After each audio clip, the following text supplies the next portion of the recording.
자, 오늘 순서 코로나 상황부터 좀 알아보겠습니다. 어제 코로나19 신규 확진자 7,435명, 위중증 환자 수는 971명으로 계속해서 1,000명에 육박하고 있습니다. 내일 0시부터는요, 사회적 거리 두기도 다시 시작이 되는데요. 어제 문재인 대통령이 일상회복 중단에 대해서 공식 사과를 했습니다. 청와대 발표 내용부터 영상으로 보고 얘기 시작하도록 하겠습니다. 단계적 일상회복 과정에서 위중증 환자의 증가를 억제하지 못했고 병상 확보 등의 준비가 충분하지 못했습니다. 방역 조치를 다시 강화하게 되어 국민들께 송구스럽습니다.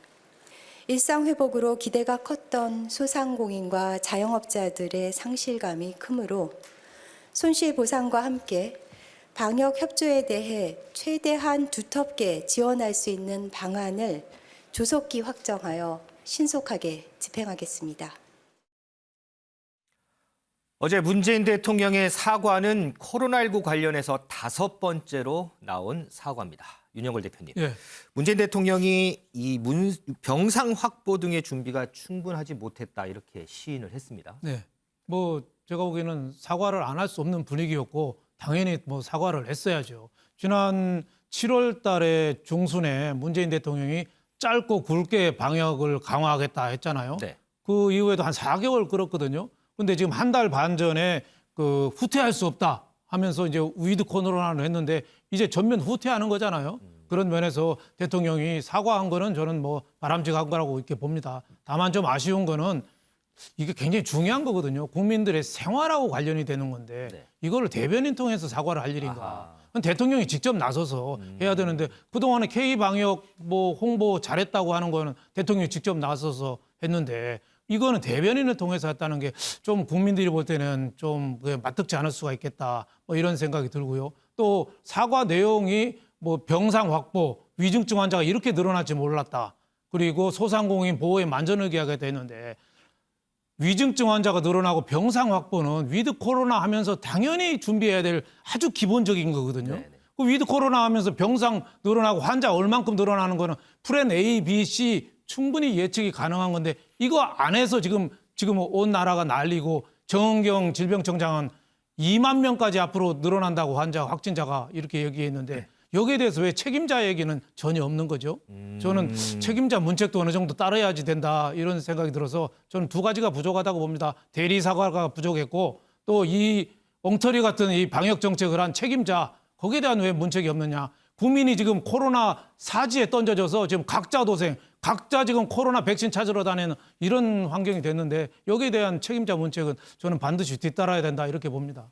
문재인 대통령이 직접 나서서 국민들에게 사과를 했으면 어땠을까 하는 아쉬움이 남는 대목 짚어봤습니다. 이런 상황에서요, 이 문 대통령이 각계각층에게 보낸 연하장이 주목을 받고 있습니다. 그 연하장 한번 띄워봐 주시겠어요?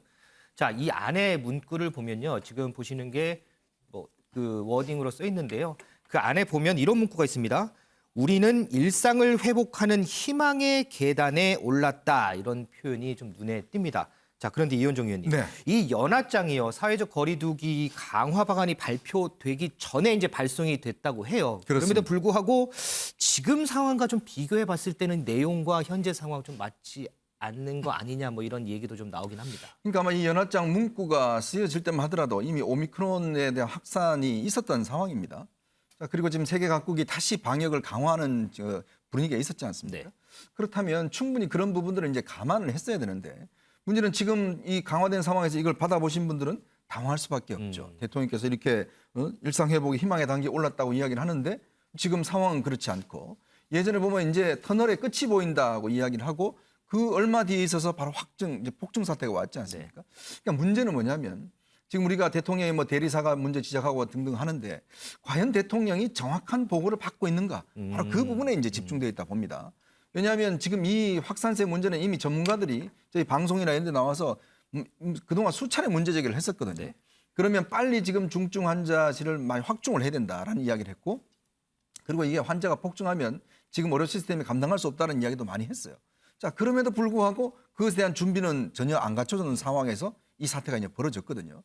그러면 대통령이 지금 김호란 방역관이라든지 이런 보고를 받을 텐데 과연 이 정확한 이 하부의 상황들에 대해서 인식하고 있는 것인지에 대한 문제를 한번 점검해 봐야 됩니다. 왜냐? 대통령의 말이 한 번이 아니라 몇 번 이렇게 예를 들어서 뒤집어진 경우는 이거는 뭔가 보고 시스템에 문제가 있고 결정 시스템에 문제가 있다. 자, 그렇기 때문에 저는 지금이라도 대통령이 이 과연 현장의 상황과 그걸 전달해 주는 이제 각 부처, 그다음에 그걸 대통령에 직접 전달하는 청와대 참모, 과연 너무나 상황을 긍정적으로만 보려고 하는 측면은 없는 것인지 저는 그걸 좀 살펴봐야 되겠다 봅니다.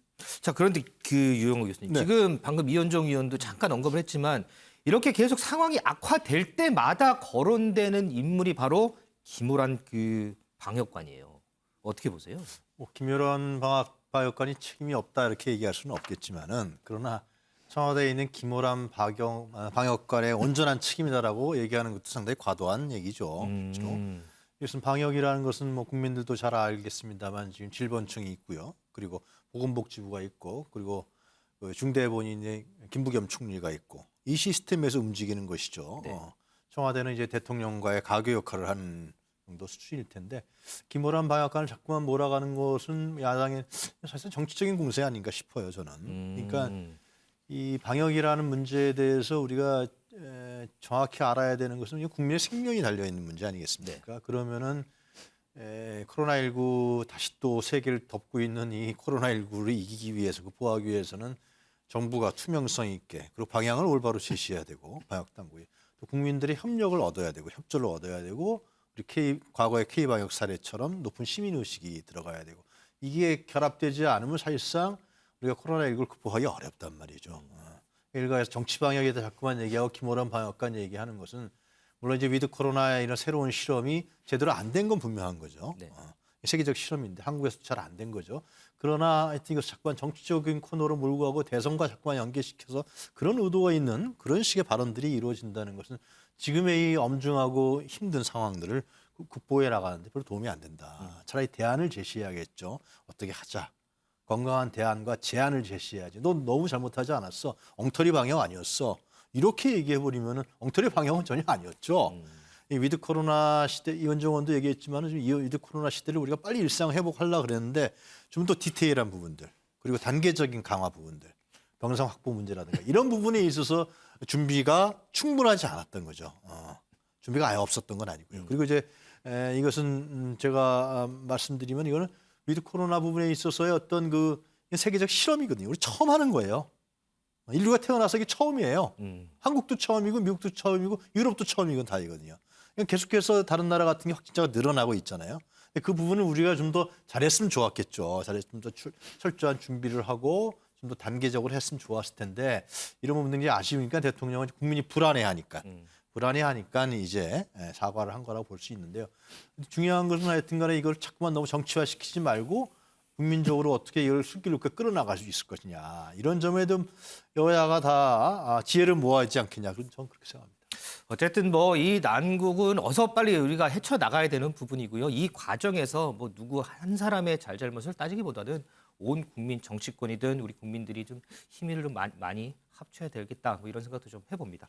이런 상황에서요, 윤 대표님, 네. 국민의힘에서는 이 문재인 대통령 이 호주 순방을 네. 좀 비판을 하더라고요. 이게 네. 무슨 일이 있는 건가요? 물론 뭐 이 코로나 이 번지는 와중에 뭐 국내가 잠잠했을 때 뭐 호주 순방했으면은 여러 가지 참 모양이 좋았을 텐데 국내에 지금 뭐 코로나 확진자가 지금 급증하고 있잖아요. 네. 거의 뭐 통제가 안 될 정도로 급증하고 있는데 호주 방문한 거 뭐 외교적으로 중요하면 얼마든지 저는 방문할 수 있다고 봐요. 네. 뭐 성과도 얻었고 하지만은 청와대 홈피에 또 셀카를 올렸잖아요. 셀카요. 셀카를 올려서 또 대통령하고 호주 그 정상 부부들이 웃으면서 셀카를 찍는 모습을 저는 뭐 사진 찍는 거는 얼마든지 찍을 수 있다고 봐요. 지금 나오는 이제 저 네. 사진이죠. 그렇죠. 근데 저 모습을 또 청와대 홈페이지에 저렇게 올리니까 국민들이 볼 때는 지금 국민들은 지금 자영업 소상공인들이 연말을 앞두고 대대적으로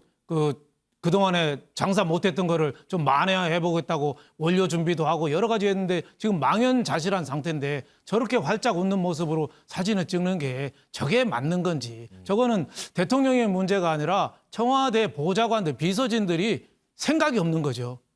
만약에 생각이 있었다면은 좀 더 진지한 자세의 모습 이런 사진을 좀 올렸어야죠. 저는 뭐 저거 갖고 대통령을 비판하고 싶지 않아요. 네. 근데 청와대 보좌진들, 참모진들 이번에 코로나가 이렇게 다시 창궐 하는데도 속수무책으로 손 놓고 있는 저 비서진들 저런 사람들의 문제죠. 그 책임은 온통 다 또 지도자가 지는 거죠. 지도자가 그 밑에 부하들을 그만큼 잘 보좌를 못 받은 거니까 저는 그래서 이게 사진 하나보다도 이 사진이 보여주는 그 함의가 크다고 이렇게 보여집니다. 자, 이런 비판이 이어지니까요. 이 청와대 탁현민 비서관이 이런 글을 올렸더라고요. 야당의 외교 결례가 참 걱정이다. 이 상대국 정상의 호의와 친근함의 표현을 비난의 소재로 활용해서야 되겠느냐 이런 설명을 올렸던데 글쎄요. 자, 뭐 방금 그 윤영걸 대표도 얘기했지만 정상 간의 뭐 여러 가지 교류 차원이고 친분 차원이고 설령 사진을 찍었다고 하더라도 과연 저 사진을 지금 홈피에 올리는 게 적절했느냐라는 비판은 좀 제기되는 것 같습니다. 자, 그리고 이현중 의원님. 네. 지금 이제 대선 전국이에요. 유권자 만나야 되는 대선 주자들도 참 걱정이 많겠어요. 그러니까 지금 뭐 메타버스라고 해서 이제 매주 다니는 지방을 도는 이거 같은 경우도 지금 이재명 후보가 지금 대폭 축소를 했다고 그래요. 왜냐하면 특히 이재명 후보가 이번 주에 거기서 접촉한 분이 확진자가 한 명이 있어서 그렇죠. 또 이게 PCR 검사를 해서 물론 음성이 나와서 이제 다시 활동 재개를 했습니다만은 위태위태한 형국이죠. 왜냐하면 이게 대선 후보가 지금 예를 들어서 코로나가 확진이 돼서 한 2주간 격리된다 그러면 이거 어마어마한 손해거든요. 그렇죠. 지금 윤석열 후보도 마찬가지입니다. 이제 그렇다 보니까 윤석열 후보 측도 지금 지방 일정은 일체 잡고 있지 않아요. 그러니까 특히 이제 소규모라든지 또 SNS라든지 유튜브라든지 이런 쪽으로만 이제 활동을 하고 있는데 저는 아마 이번 대선 전체가 그렇게 될 가능성이 높다고 봅니다. 왜냐하면 지금 이 강화 움직임을 해서 내년에 접어든다 하더라도 이게 그렇게 썩 빨리 풀릴 것 같지는 않습니다. 이미 외국 사례를 보면 오미크론과 델타가 지금 뭐 결합했다는 이야기도 있고 근데 여러 가지 방역 상황이 지금 녹록지 않기 때문에 결국 이번 선거는 저렇게 지금 대중들이 많이 모이는 저런 장면보다는 이제 비접촉 선거로 가지 않겠는가. 그만큼 또 이 SNS나 이런 걸 어떻게 또 활용할 것인가. 아마 지금 각 캠프 같은 경우는 원래는 이제 행사 단위를 많이 잡았다가 네. 이게 지금 너무 또 문제가 되니까 다들 축소해서 이제 소규모 방식, 또 SNS 방식 이런 방식으로 선거운동 방식을 상당히 바꾸고 있다는 이야기가 있습니다. 이 코로나19 때문에 이 유세전에도 참 영향을 많이 받는 것 같습니다. 지금 대선 주자 얘기가 나왔으니까 말인데요. 최근에 여야 할 것 없이 대선 주자들 이 가족 관련한 리스크가 상당히 부각되는 모습이죠.